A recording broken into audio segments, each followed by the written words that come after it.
सारे परिवार के सामने बेइज्जत करके रख दिया तूने मुझे। तेरी हिम्मत कैसे हुई मेरे कमरे की बात को ड्राइंग रूम तक लाने की? और तू कहाँ लेके जाना चाहता है मुझे? कहाँ है ऐसी जगह जहाँ पति का घर छोड़ के आई हुई औरत को इज्जत मिले? कोई जगह नहीं है ऐसी दुनिया में। आसमा, तूने ये सही नहीं किया। इतनी छोटी सी बात को पूरे घर में उछाल के रख दिया। मना किया था मैंने तुझे, समझाया था मैंने तुझे, लेकिन तेरी सही गलत की रट ने सब खत्म कर दिया।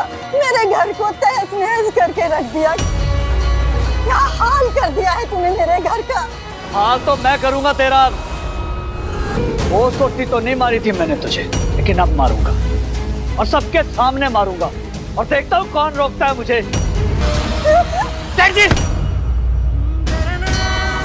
अरमान छोड़।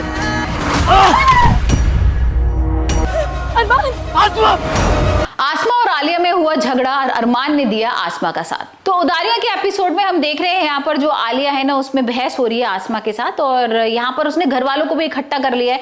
वैसे आलिया का तो यही मोटिव है ना कि भाई किसी भी तरह आसमा को सबके खिलाफ कर दो और आसमा को घर से बाहर निकाल दो। और यहाँ पर जो उसने जो मुद्दा उठाया है वो है आसमा के ऊपर। और यहाँ पर सुखी ना अरमान को बोलता है कि तुम जोरू का गुलाम हो और वहां पर वो हेल्प कर रहा होता है उसकी।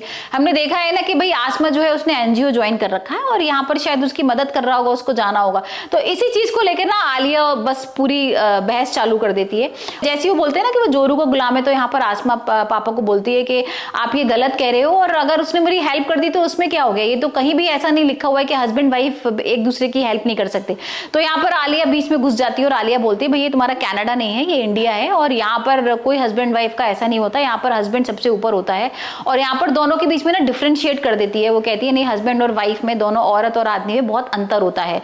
जिसके बाद ना आसमा बहुत बहस करती है। आसमा कहती है कि ऐसा तो कुछ भी नहीं है, किसी किताब में नहीं लिखा है कि भाई औरत कुछ भी काम नहीं कर सकती और कहीं भी ऐसा नहीं लिखा है कि अगर औरत को कुछ काम करना हो आगे बढ़ के तो वो नहीं कर सकती है। जिसके बाद ना आलिया कहती है नहीं तुम गलत बोल रही हो। और यहाँ पर कहीं ना कहीं भाई जो अरमान है ना उसको आसमा की बातें ठीक लग रही हैं और वो आसमा का साथ देता है।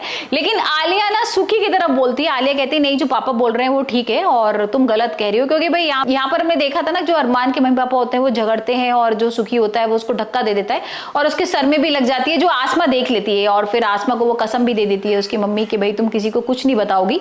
और अरमान ये सब सुन रहा होता है। अरमान कहता है कि क्या छुपा रहे हो आप मेरे से? तो वो आसमा कुछ नहीं बताती है। लेकिन जो आलिया है ना वो इस सब चीजों का फायदा उठा रही है। उसने देख लिया है कि घर में भाई कैसे मुझे फूट लेकर आनी है। और यहाँ पर जो आसमा को, क्योंकि यहाँ पर आसमा को सब लोग प्यार करते हैं, उसे बेटी मानते हैं, तो भाई आसमा को सबके खिलाफ कैसे करना है।